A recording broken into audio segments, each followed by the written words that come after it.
Lidia Fernández, escritora. ¿Qué tal, Lidia? Aquí estamos Omar Lencines y Maximino López. Hola, ¿qué tal? ¿Cómo están? Muy bien. Escucho muy bajito, ¿puede ser? Sí, a ver si levantamos ahora nos sintoniza bien. Sí, ahora mejor. Bueno. Genial. ¿Qué tal, Lidia? Un gusto. Maximino López te habla. Hola, Maximino, ¿cómo estás? Muy bien. La verdad que, bueno, quería tener esta charla con vos porque hace un año estaba al tanto de tu obra. Vos sos poeta, escritora, das talleres literarios, tengo entendido, ¿no?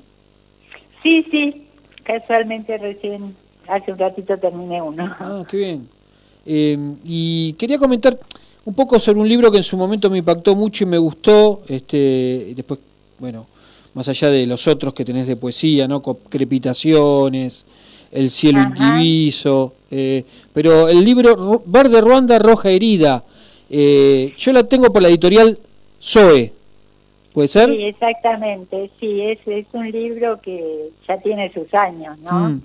Y me llamó mucho la atención justamente que llegara así como botella en Al el mar. mar, ¿no? Así llegó el libro a mí, también. Ajá, Yo sí, a eso me refiero, después de tantos años, ¿no? La verdad que es un libro magnífico. Si querés contarnos un poco cómo llegaste a Ruanda en el 98, tengo entendido, ¿no? En el 98, sí, Y a principios sí del 98. Bueno, el tema es que hubo una convocatoria en un diario, ya ni recuerdo cuál, porque en realidad me lo trajo una compañera de trabajo, y me dijo: a vos que te... En realidad yo tenía muchas ganas de trabajar en una comunidad, pero había pensado en una comunidad, no sé, de los Huichi o de acá de la Argentina. Me dice: mira, acá apareció una convocatoria de personas para seleccionar para una misión de Naciones Unidas de voluntarios en Ruanda. Y Ruanda, me pareció un poquito lejos. Ruanda, Pero bueno, Ruanda en el 98, o sea, para nosotros era, ¿no? Ruanda en el 98, exactamente.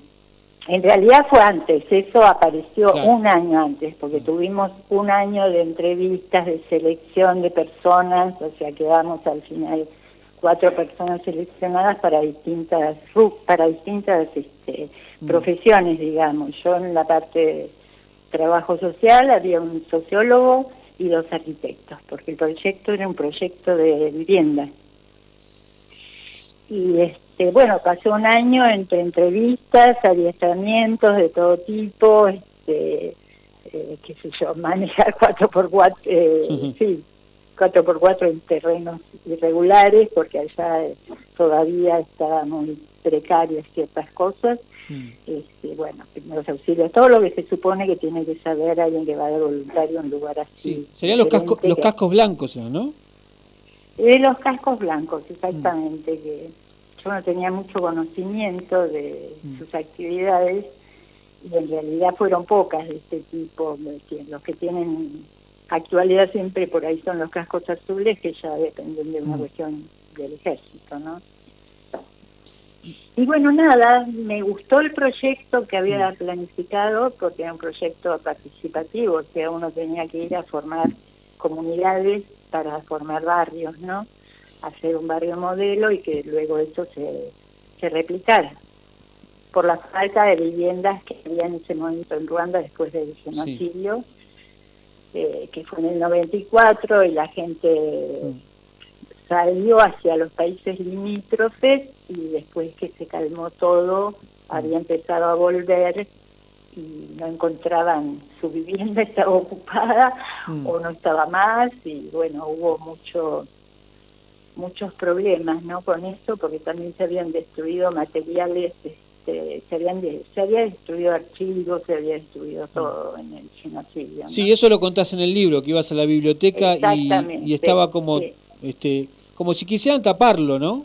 Una de la sensación. Sí, una cosa así muy rara, o no sé si muy rara, pero muy destructiva. Muy destructiva, cuando fue una cosa entre compatriotas, ¿no? Gente del mismo país. Lo que pasa es que, bueno, obvio que había intereses extranjeros como siempre, y un bando estaba apoyado por los Estados Unidos y el otro estaba apoyado por los belgas, los franceses, digamos, ¿no? Pero bueno, estuviste en Kigali. El asentamiento era en Kigali, que es la capital de Ruanda, todavía lo es, y lo era entonces. El barrio donde empezamos con el primer barrio que se empezó a pensar, a diseñar, que era, digamos, en los suburbios, ¿no? O sea, ya empezando lo que acá sería el Gran Buenos Aires, allá las distancias son menores porque todo más chiquito. Bueno, en un momento histórico complicado, Ruanda venía como decíamos, del genocidio, había perdido el 20% de la población en esa guerra. Sí, murieron alrededor de 1 millón de personas, de los 7 millones que eran, y de los que quedaron, una parte muy, muy grande, quedaron, digamos, con lesiones, con amputaciones, niños huérfanos, que había por la calle por todos lados. Claro. La verdad que la situación era bastante grave. Bueno, hay muchos párrafos del libro que a mí me encantaron. Vos lo pensaste en su momento como un intercambio de mails, lo empezaste haciendo como intercambio de mails. Sí, claro, en aquella época en realidad recién la gente empezaba a tener computadoras y no todos. Fíjate que era el 98, principios del 98. Y entonces yo tenía 1 o 2 personas con las que cuando yo podía usar una computadora, porque teníamos una para todo el equipo y en general no estábamos en condiciones de estar en la casa y prendernos a la computadora. Cuando podía, le mandaba un mail a estas personas que tenían y ellos se encargaban de difundirlo entre familiares y amigos. No, está genial, porque aparte está pensado como, bueno, son crónicas, ¿no? Lo digo yo. Sí, son como crónicas de distintas situaciones que fui viviendo a lo largo de 1 año y pico, porque el proyecto era para 1 año terminar un barrio hasta cierta medida del resto, porque era un proyecto participativo. O sea, primero tenías que seleccionar la gente de acuerdo a las carencias, o sea, sobre todo madres, viudas de guerra, con hijos, o personas afectadas de alguna manera por el genocidio. Y en general tienen muchos hijos, o tenían en ese momento en Ruanda. Era común que cada familia tuviera 6, 7 chicos. Y bueno, era prioridad ir seleccionando las familias que más necesitaran una vivienda. Así que hubo todo el proceso de selección y después con esa gente se armó una cooperativa con la que se trabajó incluso en el diseño de las casas. La idea era que fueran casas de material, con comodidades básicas para una familia, ¿no? Entonces era un proyecto un poco ambicioso, pero preveía el trabajo de la gente en todas las etapas, aunque se contrataron algunas personas especializadas y obreros que eran chicos sin trabajo, y en ese momento si no tenían trabajo los podían llevar presos, digamos, ¿no? Como que estaban indefensos. Los adolescentes no tenían documentos, porque también todo el mundo había huido sin documentos, sin nada, por la selva, digamos, ¿no? Es un país al que se le dice el país de las 1000 colinas. Exactamente, sí, es un país precioso, es subtropical de montaña, o sea que la temperatura es una temperatura que gradúa entre, no sé, 27 grados y ponerle 16 a la noche o 17, o sea, es un clima cálido, hermoso. Claro, agradable, tal cual. muy agradable. Leo alguno de los párrafos que a mí me encantaron. Por ejemplo, dice, en una parte decís, qué lejos y extraña me parecía entonces esa pretensión de orden, deportes, vida sana, comida macrobiótica y caminatas por Plaza Francia, que en Buenos Aires puede llegar a verse como el elixir de la felicidad y la forma del encuentro con uno mismo. Y tal vez lo sea, por mi parte, no puedo negar ni afirmar nada, nunca más lejos de cualquier verdad, pero sí puedo intentar calzar al vuelo alguna imagen, un recuerdo, algunas notas de mi cuaderno, algo. Bueno, eso es lo que escribías, ¿no? Estando allá. Estando allá, sí, sí. Todo fue escrito estando allá. Acá solo fue, creo que acá solo lo que escribí fue el último capítulo que hablo de los aeropuertos, de mis experiencias en los distintos viajes en los distintos aeropuertos. Porque claro, llegar a Ruanda no es fácil, hay que hacer escalas y tomar otros aviones y bueno. Ese capítulo sí lo escribí acá, pero todo lo que pasó allá lo escribí allá, sí.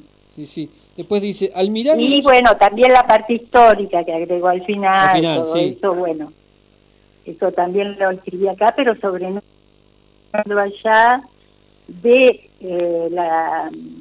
la Biblioteca de Naciones Unidas que había ahí, que había mucho sobre el tema, y de alguna escritora francesas que habían investigado la historia anterior de Ruanda y bueno.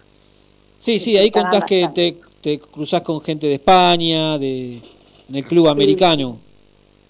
Sí, ahí te cruzabas con gente de todos lados, porque en realidad las organizaciones internacionales empezaron a llegar el genocidio fue en el 84, y en el 86, 87 empezaron a llegar organizaciones de todas partes del mundo, o sea, gran parte de Kigali estaba ocupado por organizaciones internacionales, ¿no? Que se ocupaban de distintos temas.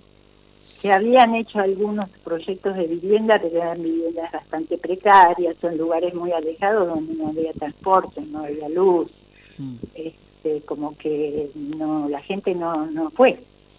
Directamente, claro. No fue porque no podían trabajar, no podían movilizarse, aunque allá caminan mucho, ¿no? O sea, en esa época por lo menos caminaban bastante.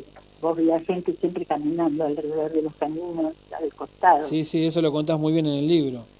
En un momento decís, cuando quise separar el trigo de la paja y tomar mis propias precauciones ya era tarde.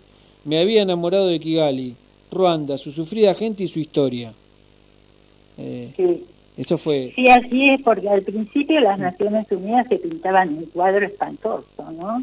Y que no podías salir, y que no podías andar solo, y que no podías andar caminando por ahí, que siempre salieras en camioneta, con los handy prendidos, y bueno, que todo era peligroso. Todo era peligroso. Todo era peligroso y en cualquier momento te podía pasar cualquier cosa, y bueno, uno de entrada, obviamente tuvimos nuestras precauciones, pero después nos dimos cuenta que la gente vivía ahí y vivía y nosotros también podíamos vivir ahí, y al contrario, hay gente muy cordial, o sea, vos vas caminando por la calle y sin conocerte te saludan, te sonríen. Con respecto a eso, hay un momento que decís, no se ve a nadie que use la melena al estilo afro, como decimos en Sudamérica, a la abundante mata suelta. Lo consideran... No te entendí bien, perdón. En otra parte de la crónica decís, no se ve a nadie que use la melena al estilo afro, como decimos en Sudamérica, a la abundante mata suelta. Lo consideran desprolijo, incómodo y antihigiénico. Los hombres llevan el cabello muy, muy corto y los chicos de ambos sexos son sistemáticamente pelados hasta llegar a la adolescencia, por lo que solo cuando las niñas usan pollera nos damos cuenta que lo son. ¿No? Sí. Muy interesante. Y eso era así, sí.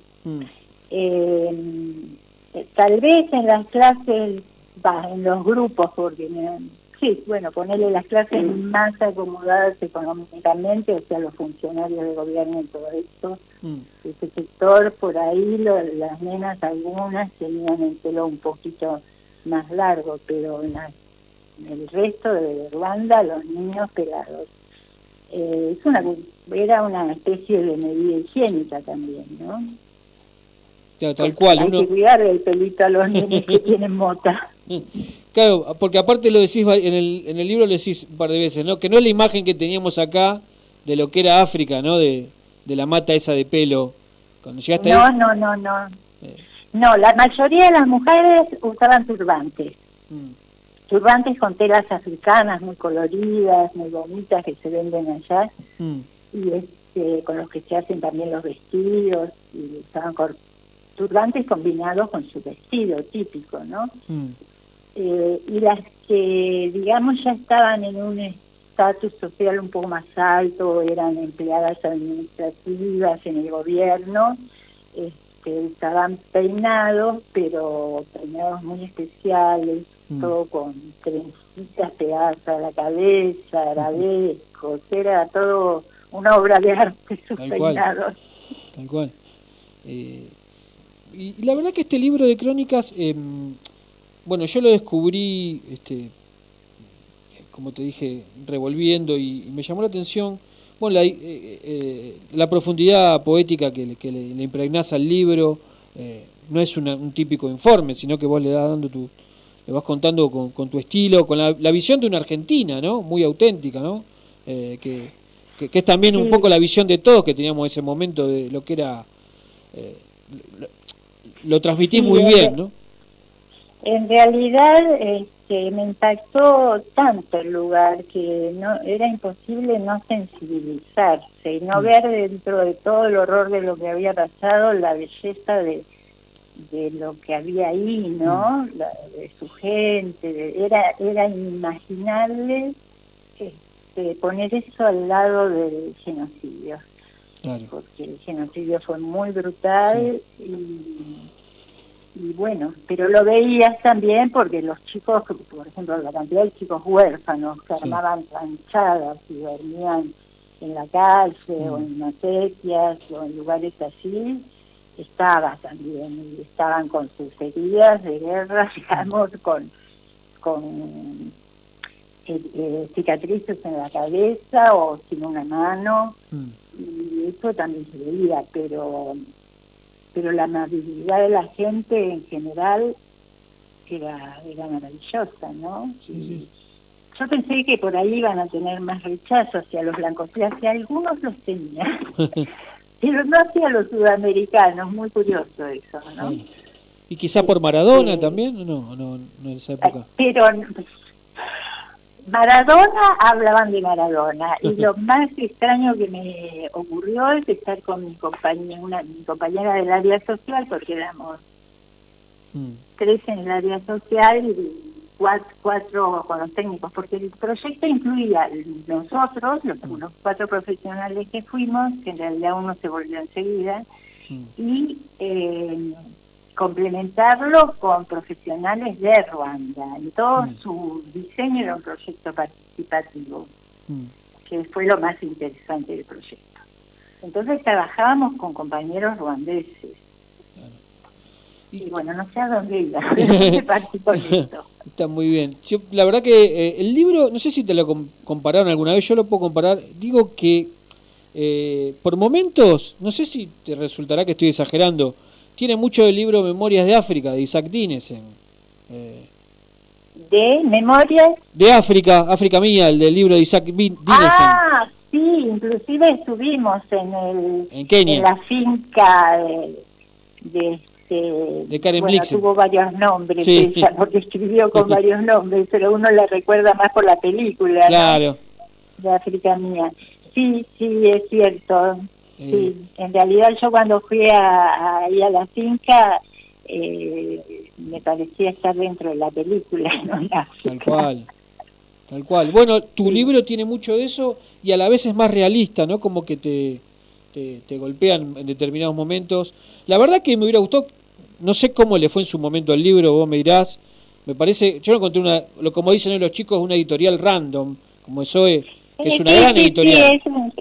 No, te digo más, ese libro lo publiqué yo, Claro. con un sello editorial que me saqué, Mm, porque quería darlo a conocer, sí. pero no soy muy buena tampoco vendiéndome, he escrito muchos libros de poesía tampoco, Todos somos un poco así, yo pero los también. demás, la mayoría con editoriales ya de poesía más. Ahora acabo de sacar uno con la Gran Nilsson, que son Sí. editoriales de poesía así más tradicionales, Mm, pero el de Ruanda, yo tenía urgencia de sacar ese libro, era como que quería que por contarlo. lo menos la gente que me conocía pudiera leer esas experiencias. Es más, me lo propuso la misma gente que conocía. Claro. No, eso está claro y eso se transmite en el libro, la verdad, las ganas que Ujú. sentías de contarlo, de narrarlo, porque... Y porque yo creía que todo eso que yo había ido escribiendo mm, estaba disperso, bueno, estaba en mi computadora o en mi disco, pero eh, estaba disperso en las personas a las que se las enviaba y yo quería juntarlo todo y hacer de eso un libro, ¿no? sí, sí, sí. Bueno, Lidia, la verdad que A yo mí me parecía una experiencia muy interesante de contar. No hubo mucha gente, salvo conocida, Mm, que le interesara demasiado el tema. Aunque algunas personas me llamaron, sí, eh, un año después o 2 años después, y porque... algo, en alguien caló algo, pero mm, en general no hubo no, mucha repercusión. a mí me parece que está muy bien y que es uno de los grandes libros de crónicas para mí, argentino. Por lo menos, Sí. de un argentino en África, de un argentino recorriendo ahí, más en ese momento, ¿no? Porque, bueno, venía un genocidio, Ruanda, Nigeria también venía con unos problemas bárbaros en la mitad de la década del 90, ¿no? Sí, No era sí. fácil ir ahí tampoco. No es fácil y no sigue siendo fácil, porque te Mm, digo que siempre estaba, incluso cuando nosotros estábamos ahí, se desató una guerra con el Congo claro. y eso sigue siempre ahí, siempre está ardiendo esa zona, ¿viste? El gobierno que hay ahora es el mismo que Mm, subió después del genocidio. mm, eh, Ruanda creció muchísimo, me entero por alguna persona o sí. por lo que busco en internet, creció muchísimo, mejoró en muchísimos aspectos, pero bueno, es un gobierno autoritario, Sí, sí, digamos, sí. ¿viste? Y, bueno, Y hay que estar. hay otro tipo de problemas, Claro, pero sí, es nada que ver la Ruanda de ahora con la Ruanda en con la que esa. yo estuve. Ni hablar. Bueno, Lidia, yo te felicito por este libro, le deseo lo mejor y lo recomiendo fervientemente. No sé si se puede conseguir en algún lugar, o ya Mira, está medio no creo, agotado. ni a mí me quedan libros porque Claro, ni siquiera lo vendí, es un libro que regalé, que en un momento regalaste, porque yo claro. quería que se supiera. Para eso tendría que hacer otra edición y convencer a alguna editorial, cosa que Mm, me parece difícil con un suceso de tan largo tiempo atrás. sí. Es más, me sorprendió muchísimo que me llamaras por el libro, Mm. porque digo, ¿cómo llegaron a este libro que hace tanto que dejó de circular, ¿Viste? digamos, ¿no? Es como una botella al mar, nunca sabe quién la agarra. Pero Así es. Bueno, pero es reconfortante. Yo te agradezco mucho tu opinión sobre el libro, porque es un libro escrito con mucho, a ver, yo no diría amor, diría con mucha humanidad de sí, los otros y de la mía, porque a mí también me enfrentó a mi propia humanidad mm, frente a esa cultura tan diferente, ¿no? sí, sí. Y a cosas muy dolorosas que vi y Eh, y que escuché y que me contaron las personas más próximas que vivieron, mm, ¿viste? O sea, esta gente que trabajaba conmigo incluso sufrió el genocidio, tuvo que exiliarse, volvió, todo era como una inmersión en en lo humano, lo humano. ¿viste? En lo humano con todas sus facetas, Mm, las trágicas, las alegres, las horribles, las sí, sí. solidarias y bueno, una gran experiencia de vida. Bueno, yo lo voy a seguir difundiendo y, bueno, aclaro, para mí durmieron las grandes editoriales que se perdieron este libro en su momento, pues la verdad, para mí... Tampoco me tomé mucho trabajo de presentarlo, Me suele pasar, no soy muy difusora de mis propias cosas. Y Lidia, ¿tenés alguna presentación nueva, algún libro que estés por sacar o algo que Mira, quieras difundir? saqué el libro ese que te dije, El cielo indiviso, es el último que saqué, acaba de salir. Y por ahora no hice ninguna presentación, cualquier cosa que decida hacerla te aviso. Gracias. ¿Y por qué editorial es? ¿Vinci Guerra? ¿No? Por La Gran Nilsson. Ah, La Gran Nilsson, bárbaro. Es una editorial de poesía, Sí, tiene su prestigio, pero no es... Las editoriales de poesía en general son más desconocidas que las de prosa, ¿no? Sí. Porque se dedican solo a poesía. Sí, tienen otro circuito y bueno, la luchan, digamos. Totalmente distinto. Y aparte tampoco duran mucho en una librería, que le ponen un libro de poesía, ponerle en una mesa y dura 2 días y después lo pasan al fondo y después al sótano. Y después quién sabe dónde, claro. Sí, es verdad, la verdad que bueno, a mí me interesa también mucho la poesía y es muy cierto lo que decís, la verdad que debería ser distinto. Así que bueno, desde este espacio... Pero uno no puede dejar de hacer lo que amaste. Tal cual. Y bueno, en este caso como vos que lo haces muy bien y en este libro lo transmitiste, la verdad que de una manera sublime, o sea que, bueno, necesitaba... Bueno, te agradezco muchísimo y que aprecies ese poner mi corazón al descubierto también, ¿no? A través de los otros. Muy bien, Lidia. Desde acá de Historias de Aquí te deseamos lo mejor con este libro que estás sacando y ojalá que esta obra, que toda tu obra y bueno, en mi caso que rescaté fervientemente Verde Ruanda, Roja Herida, tenga el lugar que se merece y si no, que desde acá le decimos no se lo pierdan y vayan a leerlo, búsquenlo y busquen tu obra. Quién sabe dónde fueron a parar ya. Pero bueno, te agradezco muchísimo. Yo lo tengo acá, así que lo fotocopio, como sea, va a circular. Bueno, te agradezco mucho tu interés y todas las cosas agradables que me dijiste, que nunca vienen mal. No, la verdad que no. Frente a algo que fue hermoso y muy doloroso también. Bueno. Gracias, Lidia, un abrazo. Gracias. No, de nada, gracias a ustedes, un abrazo y bueno, sigan adelante. Lidia Fernández, esta tarde en Historias de Aquí en la radio pública de la Universidad.